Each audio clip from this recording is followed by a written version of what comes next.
Welcome back to the show. Former Prime Minister John Howard has criticised the Liberal Party for its lack of women, but doesn't think gender quotas are the answer. Interestingly enough, he made these comments at a club that doesn't even allow female members. I hear the groans, the collective groans out there, so let's go head-to-head on this with 9 Honeys. Shelley Horton and WSFM's #1, Brendan Jones. Thank you. Gee, I wonder where we should start. I can hear bra burning from over there. Seriously. Yeah. And that, with my bra, there's a bushfire, so look out. So, I mean, on the face of it, it sounds hypocritical. Oh, really? Yeah. Really? In a men's-only club? Yeah. How patronising. Well, I actually find this so infuriating. It's 2018. We cannot get enough women to represent us as a nation. And I think that something like quotas is going to be painful at first, and men will say, oh, they didn't get in on merit. But that will be temporary, and they will actually earn their way. And I think that you can't be what you can't see. I think that what has happened recently with politics has shown that it is still such a boys' club and so much bullying. I can understand why women don't want to be part of it, but how dare he make a comment like this in a men's-only club? Ugh!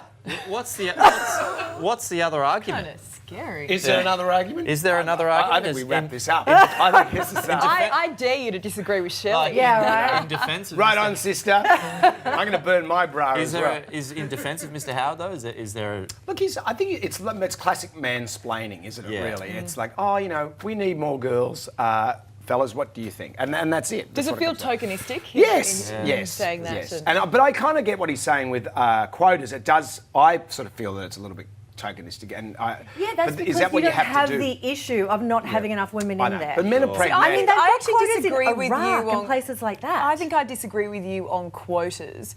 But I think there is a massive issue, and that a lot more needs to be done on a grassroots level to be encouraging these women to come in. I mean, I honestly these days have no idea why anyone would want to enter politics. Yeah. Then you put your hand up and say that there's bullying, and it's like, well, toughen up. Like that's, you know, you're in the bear pit. Just put up with it, and that's what's got to change. The glass ceiling is real. But I and think that's quotas it. can actually break the back of it for a time. If you have more women in there, we might be able to combat some of that bullying. We might have more of a female perspective on things, and we might be able to make some change. But if you fix that problem, won't that then attract women? But we're already at 2018. How many more years are we going to give the fellas? Yeah. How many more years? Well, if you don't agree with quotas or you have a differing view, what is that?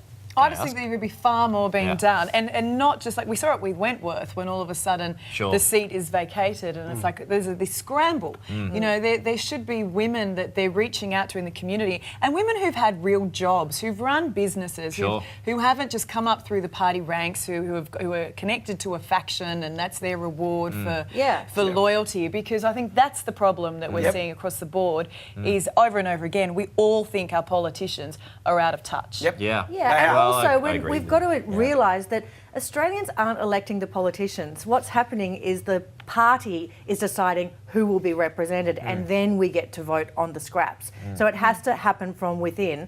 So I think quotas are the way to go. Way to go. I totally agree with everything that Shelley says. I agree. Otherwise, The we'll glass have ceiling, words. Shelley's there. Just give it a spray with spray and wipe on your way out. Oh, mate, do you want me to belt him for you? Please do.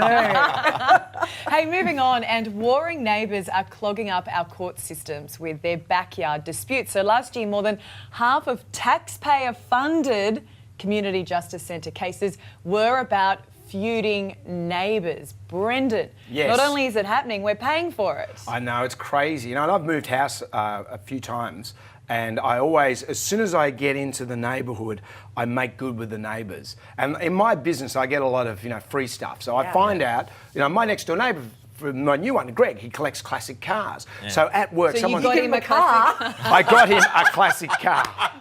I'm like moving next door Oprah. to You get a car. You get it. No, One of those 100-year-old Buicks that we had earlier. So no, at work I happen to have a beautiful hardcover book of 100 of the top Australian cars, you know, and so I gave that to him. He loves nice. it, you know, because like I've got, like, I'm the And sort then of. you put in the DA and you And build the and then I've castle got- and block their view. Then I've got my Cheng Shen Tower going up out in the thing. So it's you got to kiss a bit of bot when you move in.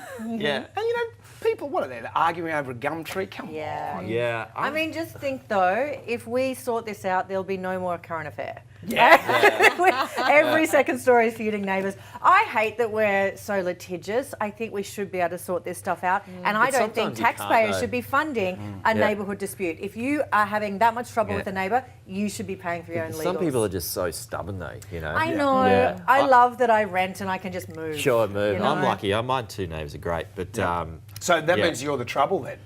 well, If you, We've always having- known that. having said that, we haven't done anything Yeah. to our place. Yet. Yet. Well, buy them a nice book and Yeah. then yeah, get a nice Yeah. a book or a carp. Get a job yeah. where you get freebies. Yeah, And right, then, yeah. Yeah. Oh, thanks guys for joining Good us talk. It's been a treat. this morning. Good talk. Coming up, buying baby traps.